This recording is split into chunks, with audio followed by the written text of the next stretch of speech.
মাঠে ময়দানে খেলা করে। নবী আলাইহিস সালাতু ওয়াসসালাম কোনো সময় খেলতেন না। নবী আলাইহিস সালাতু ওয়াসসালাম সবার চাইতে পার্থক্য ছিলেন, সবার চাইতে আলাদা ছিলেন। নবী আলাইহিস সালাতু ওয়াসসালাম কারোর সাথে খেলতেন না। নবী আলাইহিস সালাতু ওয়াসসালাম অনর্থক কথাও বলতেন না। নবী আলাইহিস সালাতু ওয়াসসালাম সন্তানদের, ছোট বাচ্চাদের খেলা দেখত।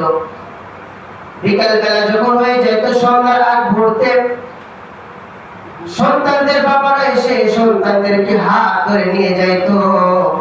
কিন্তু আমার আপনার নবী সত্য মুহাম্মদ সাল্লাল্লাহু আলাইহি সাল্লাম শিশু মানুষ দেখে সবার বাবারা এসে সন্তানদেরকে হাত ধরে নিয়ে যায়, কিন্তু আমার বাবা তো একদিন এসে আমার হাত ধরে নিয়ে যায় না।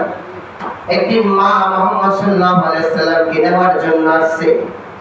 নবী আলাইহিস সালাতু ওয়াসসালাম মায়ের হাত ধরছে। ধরার পর বলে, মা দেখি সব সন্তানের বাবার এসে সন্তানদের হাত ধরে ধরে বাড়িতে নিয়ে যায়। ও মা, আমার তো মন চাই আমি আমার বাবার হাত ধরে ধরে বাড়ি যাব। ও মা, আমার কি বাবা নাই? কথা বলার সঙ্গে সঙ্গে আমিনার চোখ দিয়ে পানি বের হতে শুরু হলো। সন্তানকে কি বলে সান্ত্বনা দেওয়া যায়? কি বলে সন্তানকে সান্ত্বনা দিবে? ছোট্ট মোহাম্মদ যখন বললেন, মা আমার কি বাবা নাই? আমিনা বলে, ও সন্তান, তুমি এখন পর্যন্ত দুনিয়াতে আসো নাই। তুমি যখন মায়ের পেটে ছিলে, তোমার বাবা ব্যবসার উদ্দেশ্যে গিয়েছিলেন, ব্যবসার উদ্দেশ্যে গিয়েছিলেন, আর সেখান থেকে ফিরে আসে নাই। তোমার বাবা সেখানে ইন্তেকাল করে। ও মুহাম্মদ সন্তান, তোমার বাবা তো দুনিয়াতে নাই।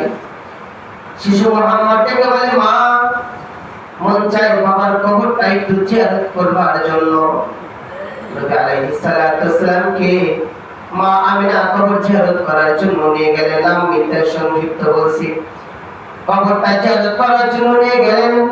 নবী আলাইহিস সালাতু ওয়াসসালাম বাবার কবরের পাশে দাঁড়িয়ে বলতেছে, বাবা, ও বাবা, একবার সন্তানের ডাকের জবাব দাও।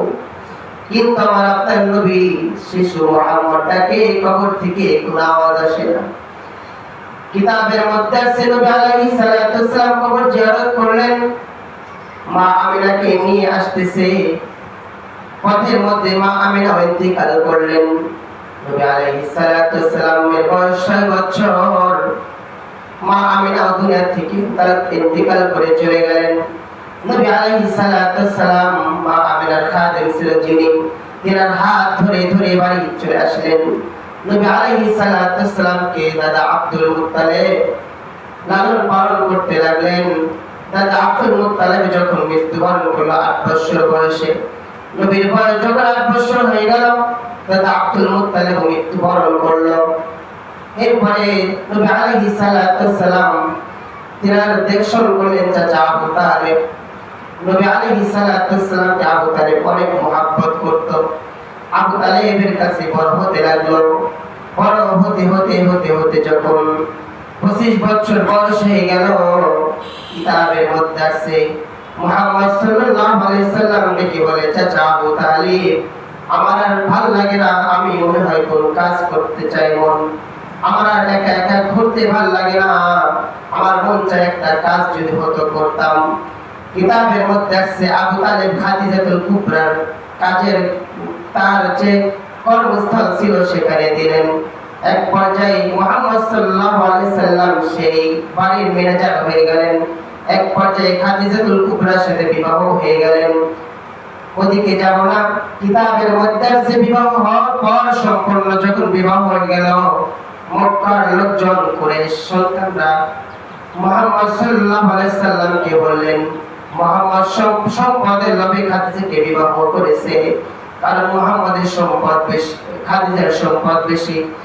খাদিজা যখন এই কথা শুনলেন, বলল, না না না, মুহাম্মদ তো আমাকে ইচ্ছাকৃতভাবে বিবাহ করে নাই।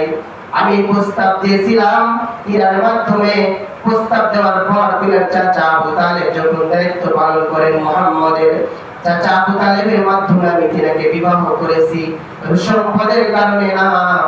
এরপরে আবার লোকজন বলল, মুহাম্মদ তো এতিম, মুহাম্মদ তো গরিব, খাদিজাতুল কুবরা তো বড় লোক মানুষ, এত ধনী মানুষ, মক্কার মধ্যে সবচেয়ে নামকরা খাদিজাতুল কুবরা সবচেয়ে ধনী ছিলেন ওই সময়। লোকজন বললেন খাদিজাতুল কুবরা সামান্য এতিম সন্তানকে বিবাহ করলো। খাদিজাতুল কুবরা এই কথা শোনার পর মক্কার সব কুরাইশ লোকদেরকে দাওয়াত করলেন। মক্কার সব কুরাইশ লোকজন আসলেন, খাদিজাতুল কুবরা তাদেরকে খাবার দাবার খিলালেন। খিলানোর পর বললেন, ও কুরাইশরা শুনে রাখো, তোমরা বলো মুহাম্মদ এতিম, মুহাম্মদ গরিব, মুহাম্মদের সম্পদ নাই। ও মক্কার লোকজন শুনে রাখো, আমি খাদিজাতুল কুবরা যত সম্পদ আছে আমি আমার সব সম্পদ আমার স্বামী মুহাম্মদের নামে লিখে দিলাম।